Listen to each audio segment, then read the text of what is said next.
What now?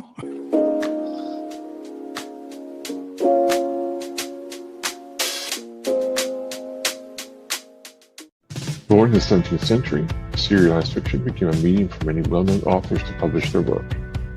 But as radio and television took over as the preferred media, serialized fiction became less popular. The internet provided a new medium for authors to create new series of their own work to find worldwide audiences. Today, our panel will discuss serial fiction and how the modern indie author can take advantage of this medium. Then, go indie stalwart C.L. Cannon will tell you about books you may like if you're a fan of Something Wilder by Christina Lauren. As we wrap up the show, we will give you the download on shows this week in our Go Indie Minute. Before we go, our panelists will give you a taste of their fiction in the epilogue. So get your story in order and sign up for the live journal. It's time for the next in line episode of This Week in Indies with your host, S.M. Hillman.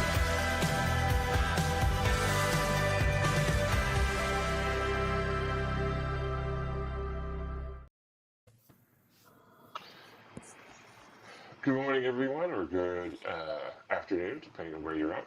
I'm S.M. Hillman, the host of This Week in Indies, or one of the hosts of This Week in Indies. And today we're going to be talking about serialized fiction, but not Fruit Loops fiction. We are talking about the kind of fiction where you tell part of a story a little bit at a time, either in your own Patreon or the web or in some other medium. Often that could be a magazine, for instance. And hopefully you'll see some of the uses or some of its worthwhileness, as they say, or as I say, to the indie author. But before we get too deep into it, I would like to introduce you to our panel for today. And if the panelists can introduce themselves, but also tell us what their favorite serial is. Let's go ahead and start with A.F. Stewart. Hi, I'm Anita Stewart, right under A.F. Stewart. I'm kind of new to the serial fiction realm, at least the paid part of it. I've been doing free serial fiction for a while. So I don't really have a favorite serial fiction right now, but hopefully I'll have one soon. So yeah. But what's your favorite breakfast cereal is actually what I meant to say. Oh, my favorite breakfast cereal? Anything chocolate. Okay, cool. Thank you very much. Thank you for being here. Chris? Hey, I'm Chris Phillbrook. I write primarily fantasy, science fiction, and horror, and where that Venn diagram meets. I would say my favorite breakfast cereal is either Fruity Pebbles or Cocoa Pebbles. And my favorite serialized fiction right now, I read a lot of stuff on Royal Road, which is mostly like lit RPG and fantasy and horror. There's just a massive amount of stuff over there. Cool. Awesome. Thank you. Thank you for being here. Welcome aboard. Happy to be here. Tony. So I'm Tony Starecchia. I am a writer of audio dramas, prose, and screen. My favorite breakfast cereal is Lucky Charms by far, and I will. Somebody's going to die on that hill, but it's not going to be me. And my favorite serialized fiction right now, I'm not reading or listening to a lot of them, but I would have to kind of default back to the Magnus Archives, which was a horror podcast out of the UK. Awesome. Excellent. Thank you. Thank you. Good to see you again.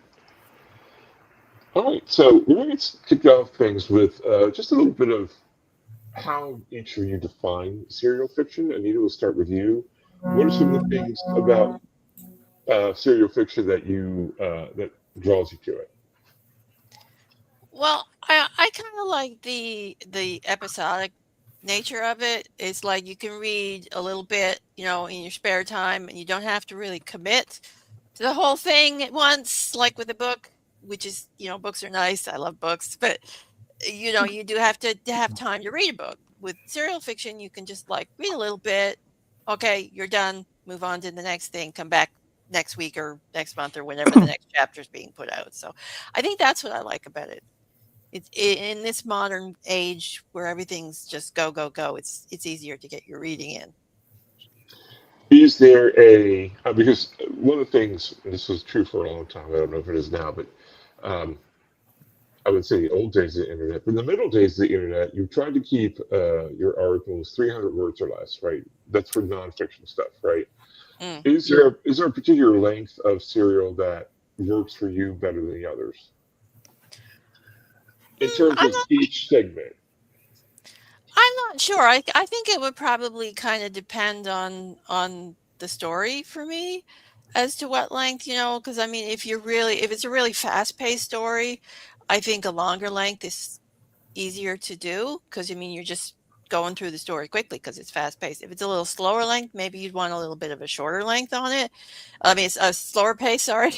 Slower pace, you'd want a little shorter length on it because people will take their time with it a little more. Okay, awesome. Uh, Chris, what about you? What is it about serial fiction that draws you in? I think other than the enormous variety to kind of like pick and choose from, the two things about it that appeal to me are the lack of commitment needed to try stuff out. You don't have to buy a book and then have buyer's regret 4 chapters in. You can just read a couple of chapters of serial stuff and then you're hooked, or you're not hooked and you can continue or you can quit. So I love that. The other thing that I find really appealing is the anticipation of more. The idea that you get a chapter every so often, and once you're caught up, then you have to wait, right? I'm of the generation where your favorite show was on Tuesday nights at 9 o'clock, and that was it. And you spend the whole week waiting for Tuesday at 9 o'clock, and that excitement that you get, or that anticipation about it, I think it's appealing to me because it's nostalgic and it makes me more excited to read whatever it is I do get on Tuesday at 9 o'clock. Right, gotcha. But the other question too, as same as I asked Renita, what was the other question I asked? Peace. Now I've lost it in my mind. That's okay. What is the preferred length? There it is. What is the preferred length I think for you? Yeah, I think it's tied to how often the chapters come out, right? If they come out more frequently, a shorter length is fine. Like a 2 a week update, I think anywhere from like 1,500 to 2,500 words is really nice. If it's 3 times or more, it can be pretty much anything at that point. If it's a couple of really good punchy paragraphs, that's exciting because it's like, oh, in a couple of days I'll get more. But I think probably around 1,500 to 2,000 words. Gotcha. Awesome. Tony, what about you? What draws you to writing and reading serial fiction? I mean, I think, a lot like Chris said that, I grew up with, Sundays at 9, right, was whatever I was watching. So, you had to be there that. But I also grew up reading a lot of comic books, right? And basically that was just serialized fiction with pictures. And, there was that anticipation of, what was going to happen next month, or, some of the months where you got 2 releases in 1 month, that was exciting. So I think it was just, I grew up in that serial fiction. Well, it wasn't called that, with the serial fiction happening. And so there was always that attraction to it. Plus, I think as a writer, serial fiction is pretty cool because you get that, you get the next week episode, you get the next week break, right? So a lot of times when you're writing fiction, you're writing a novel such that where you have to, you can't just pick up, 3 weeks later, this happened. With serial fiction, it lends itself to those time jumps a little bit more. And I enjoy using those time jumps. My first piece of major published work was the Harry Strange radio drama, it was an audio drama, but audio drama is still just serial fiction. It's just, you have actors and the whole crew and everything. But I think it lends itself to certain writer styles, right? And the other question was your length.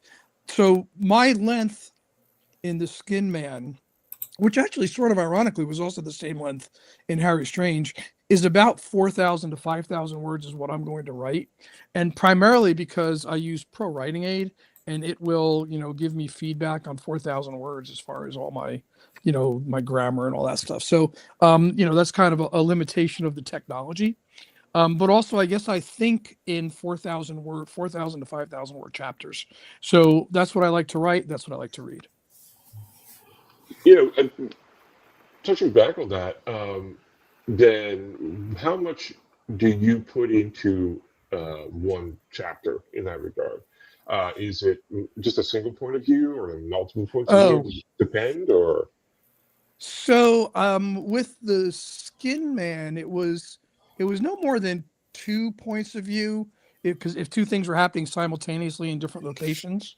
Yeah, I would say majority is one point of view. Yeah, just because I think the jumps might be a bit much to. It's a lot of jumping otherwise.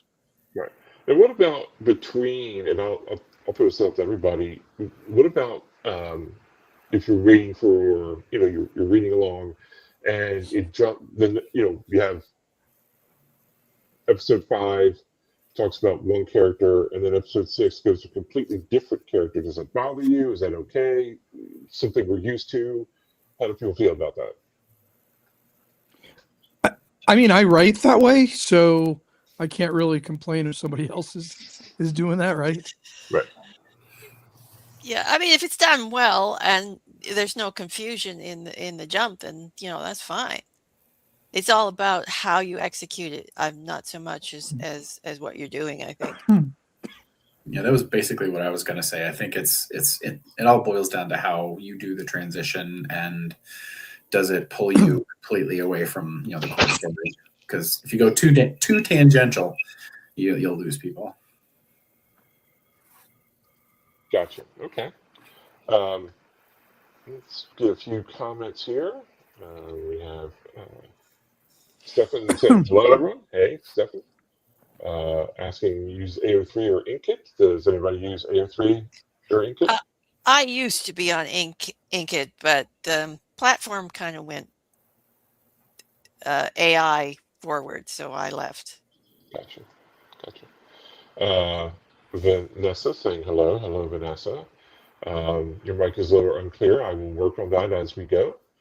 And if done well, anything works. Right. Absolutely. Understood. So, Tony, I'm going to throw to you. What are some of the pitfalls of writing serial fiction? Something that for an author who's going to be new to it should keep an eye out for, things not to do. Okay, so the first thing that jumps to mind is have your story finished before you start publishing it. Either, or at the very least, have 2 or 3 chapters in the can before you start publishing. I mean, it's great if you want to have listener or reader feedback to kind of guide your story, but I think that's a different type of serial fiction than I think what I write. So I hate when people abandon things in the middle of it. So I would say have the story written. So like in Skin Man, I have it's going to be probably 2 major parts. The first part is written completely. The second part is probably about, I don't know, probably about 20,000 words or so away from being finished. So I haven't started releasing the second part yet, but the first part, it was out there. So I think that's the big thing, is if you drop off in the middle, readers aren't going to just go, oh, well, they just stopped that one work. They're going to say, oh, Johnny Smith always abandons his work, so why should I get invested in it? Absolutely. Chris, your thoughts. What are some of the pitfalls that a writer can or mistakes a writer can make when creating serial fiction? There are a lot, as many as a regular book, if not more so. One of the things that I see when I'm enjoying fiction online, the big fatigue that I see is cliffhangers. There's a notion that a lot of authors need to write a cliffhanger every single time. That's way too much. Even every 3rd or 4th chapter is too much. You can leave anticipation, but you can't leave people hanging constantly. I see that a lot. I think what Tony said about having a bit of a buffer between what you're posting and what you have written. That way you're always ahead if something should happen.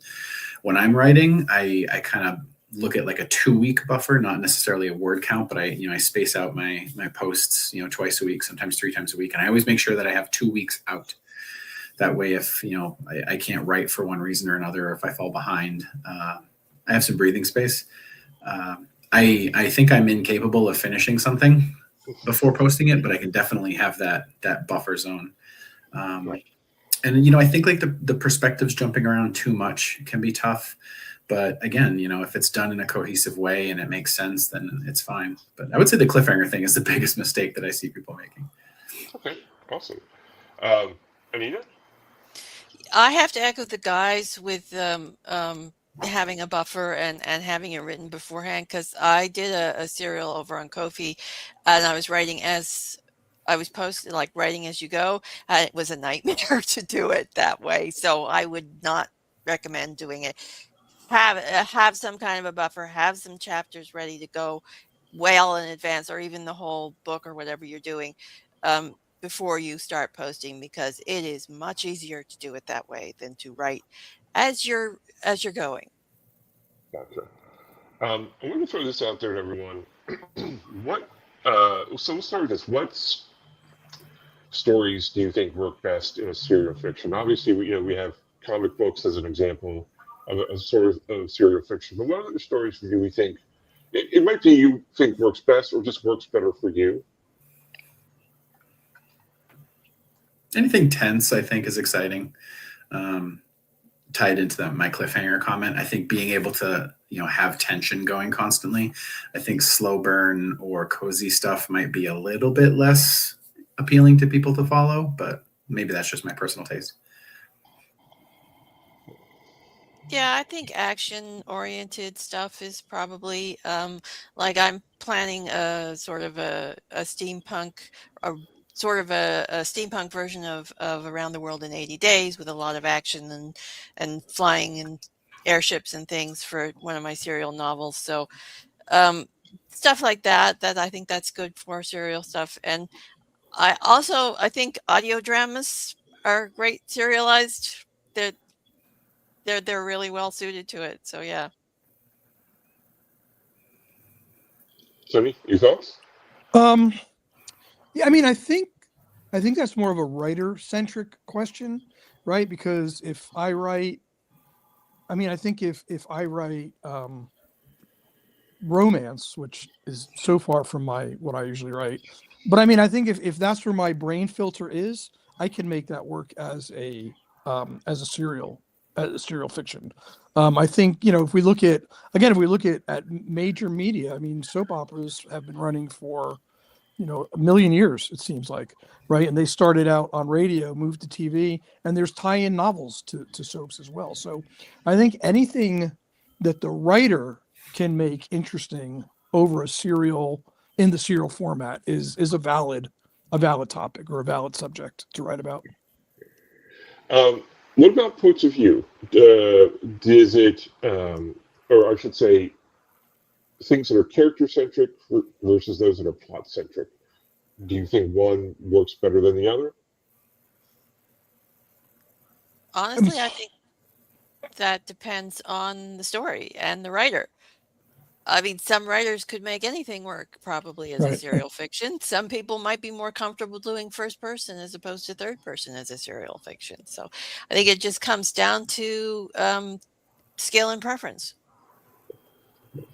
Yeah, I think my preference, like, I don't think you watch Doctor Who for the plots, right? I think you watch it for the characters. So I think character driven is generally what keeps people coming back to fiction, to serial fiction. Yeah, I would tend to agree. I think there's definitely a subset of genre where the setting is crucial. Like a steampunk thing. The element of what makes that story unique is the fact that it is steampunk. All right.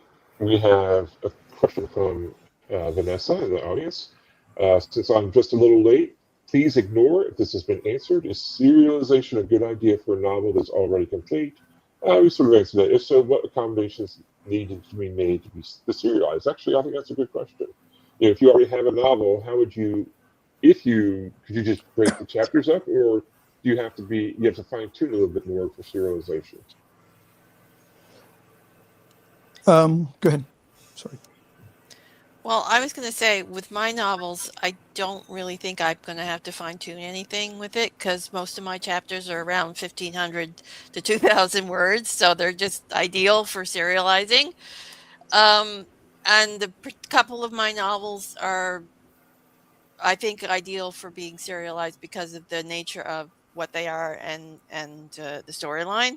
So I think if you're going to serialize a novel, you maybe take a look at what kind of novel it is and will it work as is, or do you have to sort of tweak it a little bit for the thing? Because I mean, if you've got something like well, I guess it really depends on what the genre is too for the novel too. Because I mean, and what platform too, because I mean, some platforms I'm not, like I said, I'm kind of new to this, so I'm not sure exactly on the specifics, but I would think some platforms cater more to longer chapters as opposed to other ones that would maybe like something a little shorter. I think anything can be serialized, but the question that I would ask, it's sort of an aside to this, is what would the goal of serialization be for you? Because I think that, if you have a completed novel, most of the time people would be like, all right, I'm going to go try to get this published, or I'm going to publish it, right? So if you're thinking of going to a serial format for it, is it to monetize it? Is it to expose it? Is it to gain a following? Is it to, is it a reader magnet where you're trying to get people to follow you? I would want to know what your motive was. Story regardless, character regardless, format regardless. I would just want to know, like, what's the point of serialization? So that would be my answer to that. I think, I mean, it's kind of a balance. Like with a novel, I think you can be a little bit more in the characters' heads, and people accept that. Where I think with a serialization, it needs to move. It's keeping the pace up is important, and we don't want, I don't think you probably need to adapt it to novelization. I'm sorry, to serialization, unless it's already a pretty quick moving novel, right? Then you just have to decide, where you're going to make your breaks, because it might not necessarily fall where the chapter breaks are, right? Because novels can be all over the board as far as chapter breaks and things. Right. So I've got a few questions we're going to follow up on there. Vanessa, thank you for your question. But before we do that, we are going to dive into our Inky connection from the esteemed C.L. Cannon.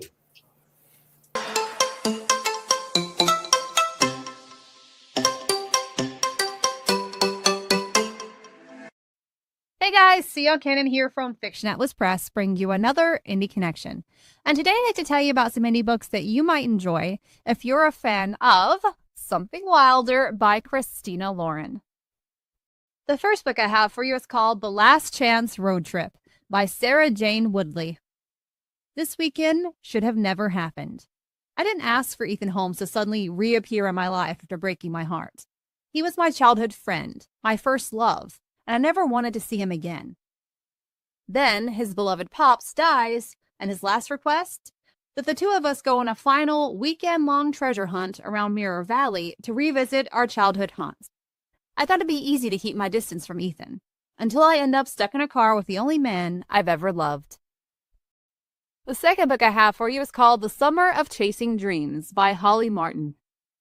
Eva is quite content with her life in London. In her job as a cover designer, she works at home and often in her cozy pajamas. She's happy to stay in her safe little world and not explore much outside of it. She is the opposite of her mum, a free spirit who craved finding adventure and thrills in all corners of the world. But on the day her mum's will is finalized, Eva finds a list of all the dreams her mum wanted to achieve in her life, things she never did because she fell pregnant with Eva. Eva decides these dreams will not go unfulfilled. She's going to be brave and complete them for her mum. As Eva has no experience traveling the world, she hires a guide to go with her on this holiday. Gorgeous but rude Thor Anderson is not the person she would choose to accompany her on this journey, but somehow she gets stuck with him. As they discover the world together, Eva starts to think he might not be as bad as she first thought. She is swept away by Thor's kindness and mischievous sense of humor. But will it be a simple holiday romance, or could this wonderful adventure lead to so much more? The third book I have for you is called Valley of Stars by Ava Miles. Boyd McKellen is a smooth-talking, wicked-smart, lying jerk. True, Michaela Miriam isn't objective where her ex-boyfriend and former business partner is concerned, but she's justified given he screwed her and her family's corporation over. Except Boyd is back and dangling the discovery of a lifetime, the location of a rare flower known to cure an illness. He claims that without her, he can't bring it back. Yeah, right. Trusting him seems stupid. She did before, and look where that got her, broken-hearted and with a demotion. But she doesn't have any choice but to accompany him to the fabled Valley of Stars after her bossy Mr. President brother orders her to go make up for her lovesick snafu. She's definitely not stupid enough to go alone. She's bringing her own chaperones, her beloved Uncle Arthur and Aunt Clara. One caveat: absolutely no matchmaking. Trekking into the savannah isn't like The Lion King. Worse, the deeper they go, the sexier the safari becomes. Michaela doesn't understand Boyd's game, and he's playing his cards close to his vest. She hopes her aunt and uncle will be able to help her figure out his endgame before anyone, namely her, gets hurt. Because lying with him under the African night sky, she realizes that she's falling for him all over again. But can she trust it and him? And the last book I have for you is called Remy vs. Rome by Bonnie Callahan. In the heart of the Eternal City, ancient secrets aren't the only thing getting uncovered. Heartbroken, Remy flies to Rome, the site of her first kiss, to get over her ex and rediscover herself. On her first night in the city, she jumps into her new life by agreeing to date with a smooth-talking Italian stranger who, as fate would have it, turns out to be a jerk, and a most wanted international criminal to boot. Implicated in the theft of an ancient amulet, Remy finds herself under house arrest in the protection of Lorenzo Rossi, the infuriatingly handsome Sicilian detective in charge of the investigation. The case is a make-it-or-break-it situation for both of them, and together, they must solve a series of clues to track down the amulet and the bad guys, all while struggling to keep their finger graces to a minimum and their partnership appropriate. Their investigation takes them on an intimate 2 millennia treasure hunt through Rome, where Remy digs up more than she bargained for. Okay, that's all for me this week. I'll see you next week on the Indie Connection. Bye.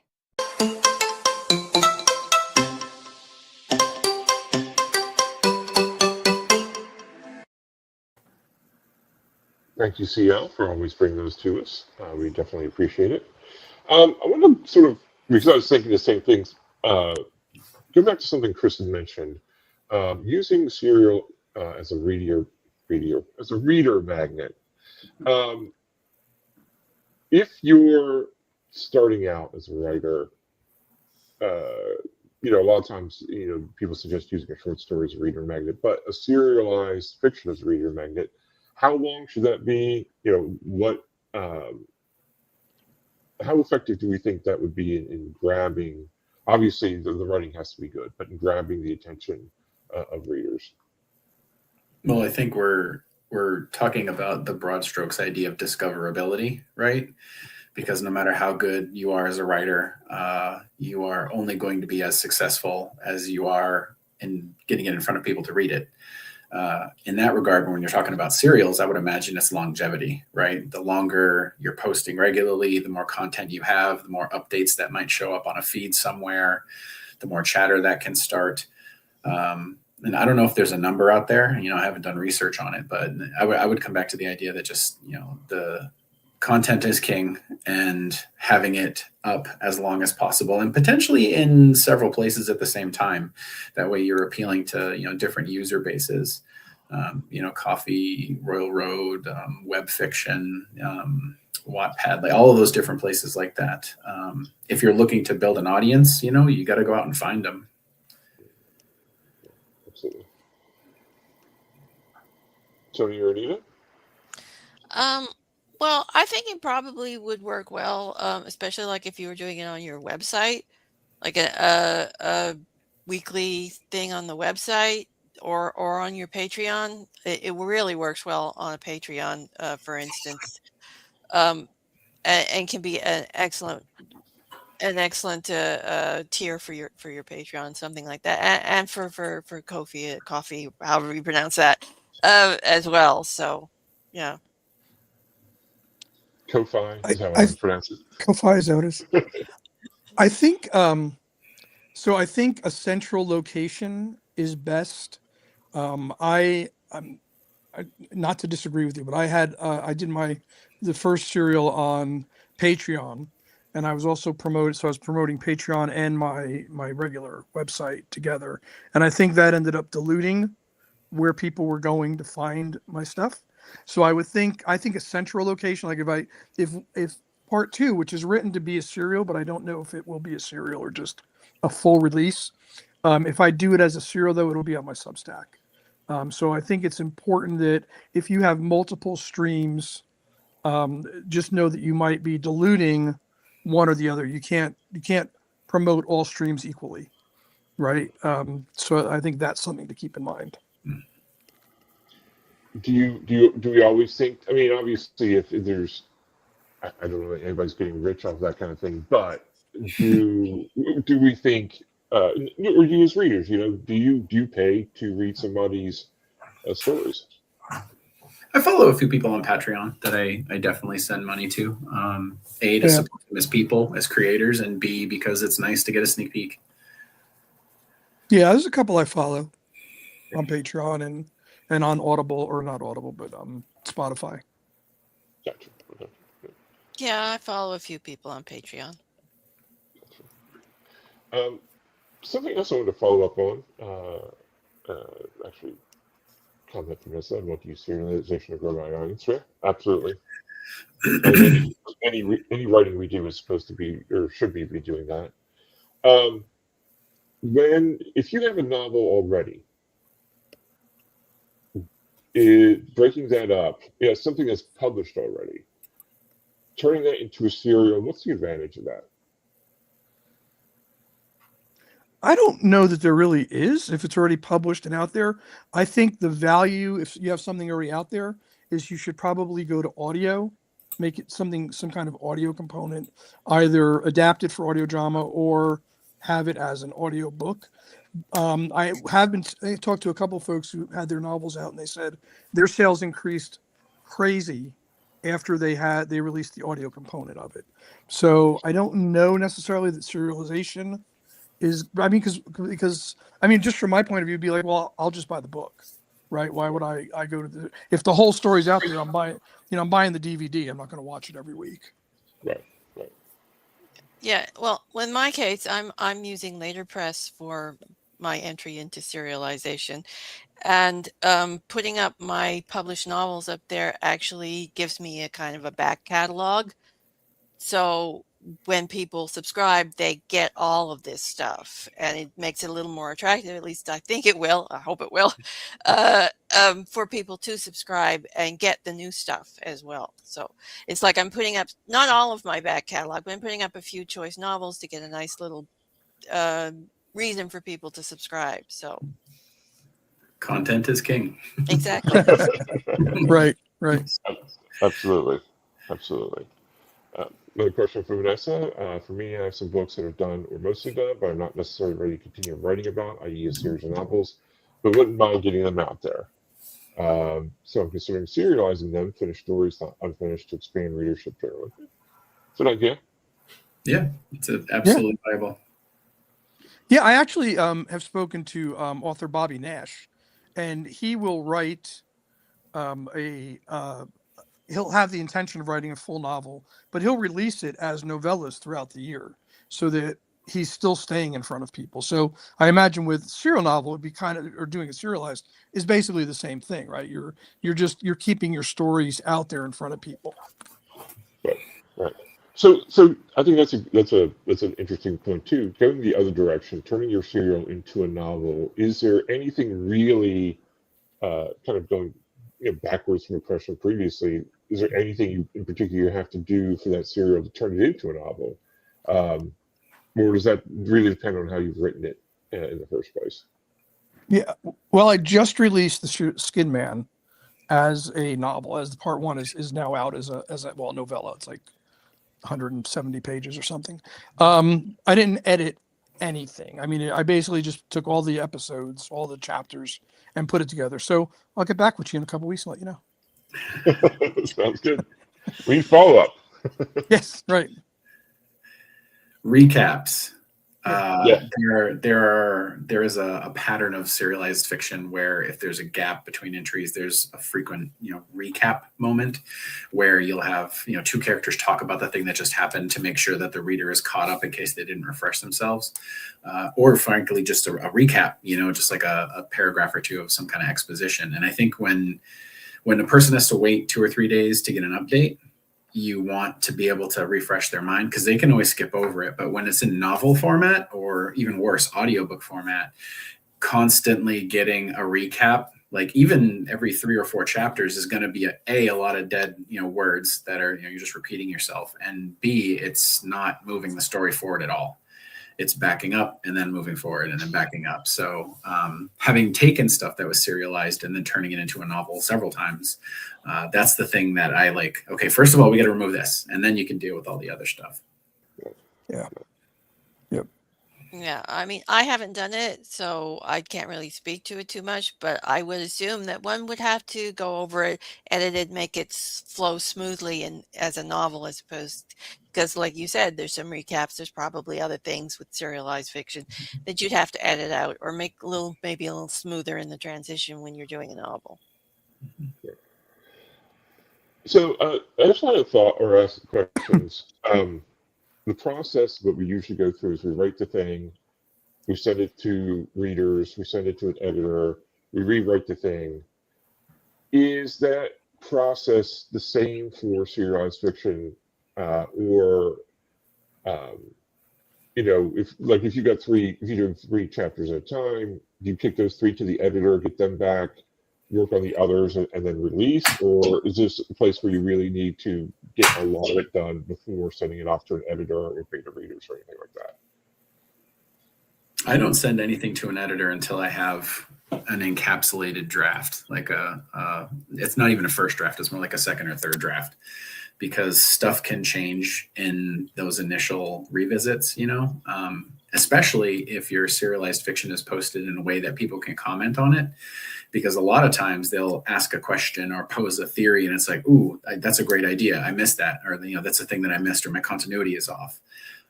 It's like a living document in many ways when you're serializing it. So I wouldn't even dream of sending it off to an editor until I had gotten it done and everyone had gotten an eye on it. Because essentially like you're outsourcing your beta readers. Right. Yeah, that's what I was going to say. It's serialized readers are a bit like beta readers. It's because they're giving you the feedback, so you want the feedback and to incorporate it before sending it to the editor. Okay. Yeah. Awesome. I agree. All right. And Vanessa's comment does a lot of, Bobby does a lot of that on Patreon. Yep. I know that's a great plan for him. Yeah. Very successful at it. Right. But I think, you got to do what's best or what works best for you with your time and how you're writing things like that, and the stories you're telling. So, but it's good to have good examples out there for sure. All right. I want to appreciate everybody for their comments on serialized fiction today. We're going to go into what's coming up this week in Indies. This is our Go Indie Minute. So on Monday, we have 21 grams to Shakira Rashan. These all times are Eastern times. It's at 7 p.m. Eastern. Joe will talk with Shakir, and I think that's going to be a really great. They're all really great, but I'm looking forward to this one in particular. Let me see.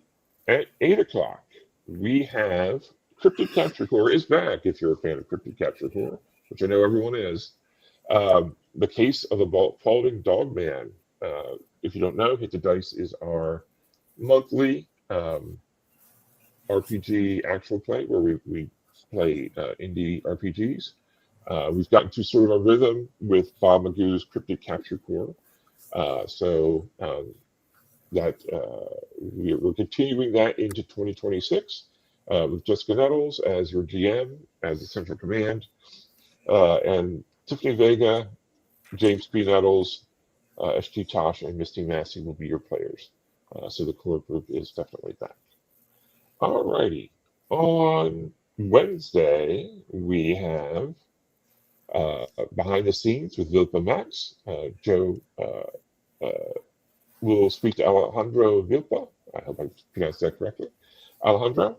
And that should be an interesting conversation. These behind the scenes are really great if you're into, especially if you're in movie making or just seeing a creative mind at work. On Friday, we have, let me find it here, Touch of Indie premieres this Friday, the 23rd at 10 p.m. Joe talks about Dead Man's Wire. So if you like indie stuff, please take a listen. And finally, but not least, we have Saturday. Where's that? Here we go. Invest in the Rest show, Saving a Seat. They have 3. So for this year, for Saving a Seat, they're going to it's an hour show now. And it's at 3 p.m. Eastern. It will have 3. Actually, that's 4. It looks like there are 4 movies this week to talk about. If I Had Legs to Kick You, the Phoenician Scheme. If you were watching, that was my on my list of best indie movies of the year. Messy, and All That Remains. So an exciting week coming up. Lots going on with here at Go Indie Now. Okay, so we're going to go ahead and start with our epilogue.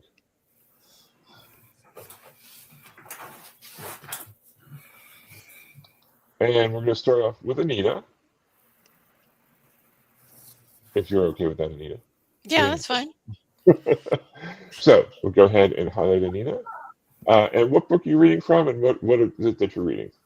Okay, so this hasn't been published yet. This is going to be my first serialized fiction over on Later Press, and it's called Shadows of the Dead. It's a Victorian horror novel, and I'm reading the first little bit from the first chapter. So here we go. Okay. Lantern light cast a diffused glow over the shrouded body as the police carried the corpse from her lodgings. The fading sunset warmed the shadows playing over the stained sheet and those bearing the burden of her cadaver. A stranger to me, but the surrounding crowds whispered her name, Emily Lloyd. I knew the unfortunate woman under the covering would be older, with graying hair and brown eyes, the same as the other women he'd recently killed. A pattern this time designed to plague me, to send me an unmistakable message in blood. I'm still here. I turned my head away as they loaded the body into the wagon, as the police cleared off the crowds, allowing myself to be swept along with the milling onlookers, worries and fears swarming my thoughts. After leaving the gruesome spectacle, I walked home, passing lamplighters igniting the streetlights, and a delicate orange glow mingled with the ruddy sunset of the descending twilight. On my way home, some gentlemen cast me leering looks, as a proper lady did not generally stroll London streets at this late hour, but I made it safely to the lodging house I owned. Neither of my lodgers were downstairs as I entered, and I briefly savored the welcome silence before a familiar specter of anxiety overwhelmed my peace. I lit a lamp to calm my nerves and studied the wavering flame of the wick. Were they both here, or out wandering the darkened streets of London? Was Richard here? And that's the excerpt.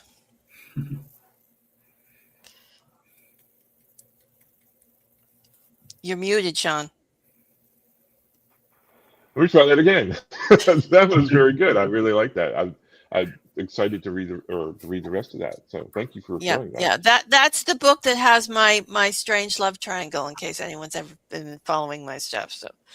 Okay, awesome. Chris, you're up next.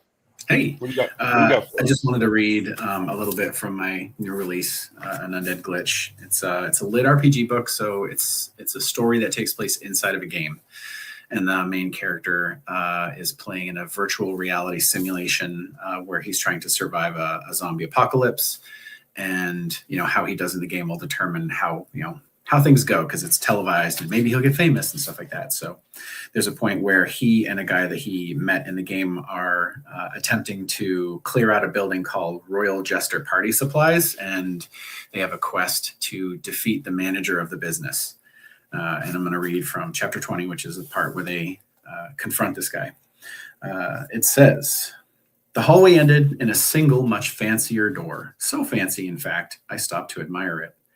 Carvings of a circus scene covered the door top to bottom. Dancing clowns, trapeze artists, animals of all shapes and sizes, dwarves, giants, bearded ladies, tattooed freaks, all of that stuff that's not so PC anymore.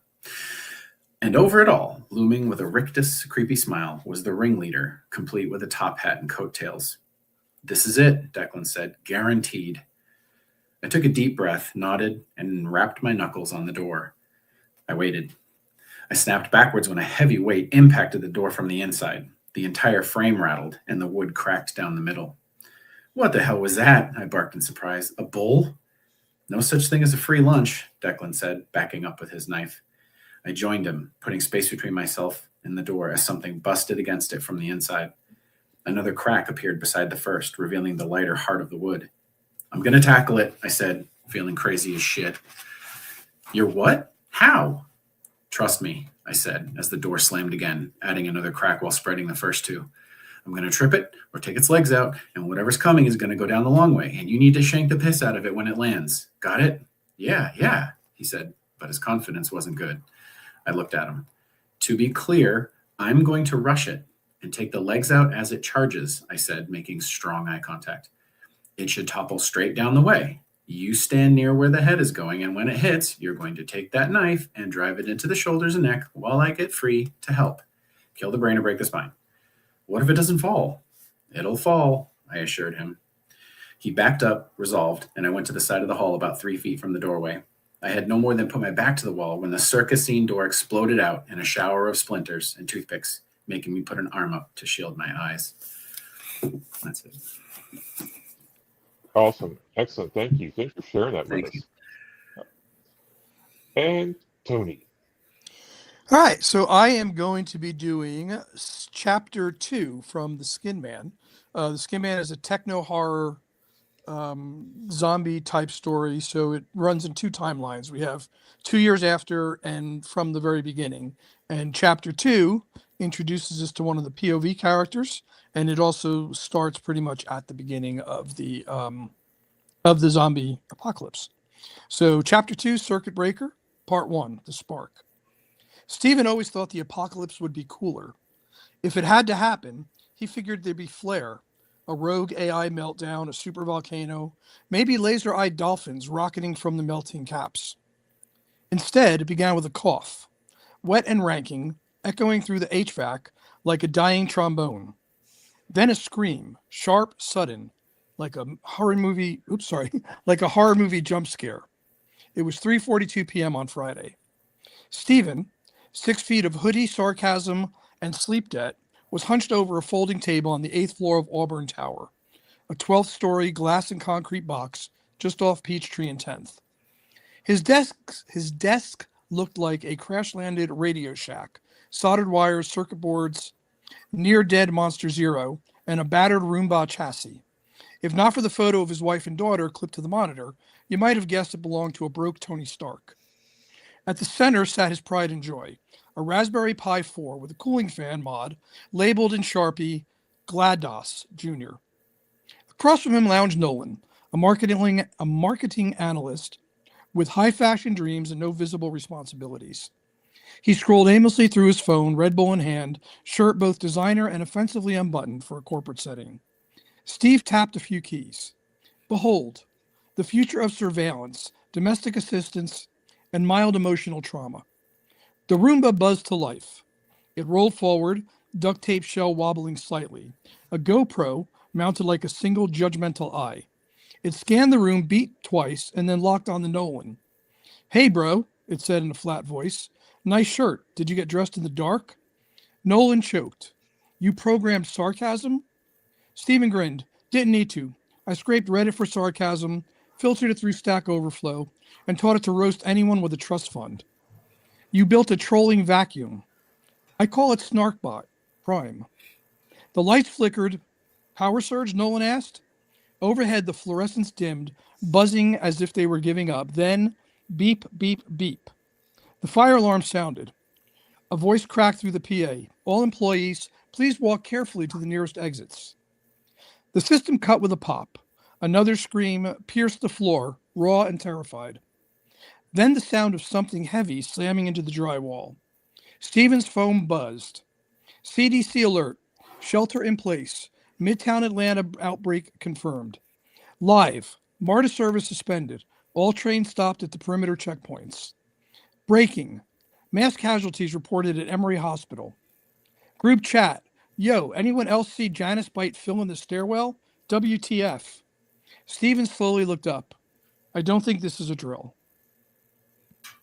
And that's it. Fantastic. Thank you so much. And if you're a resident of Atlanta or the surrounding areas, that's kind of frightening, but not unexpected. I think we're all expecting. It's always that to happen. Atlanta or New York, right? Yeah. All right. So I want to thank everybody who watched today. Vanessa, thank you for your questions and your comments, for sure. I hope everyone enjoyed it as much as I did. And I want to thank our panelists who were fantastic. I appreciate everybody's thoughts and input, and your excerpts were fantastic. Thank you so much for that.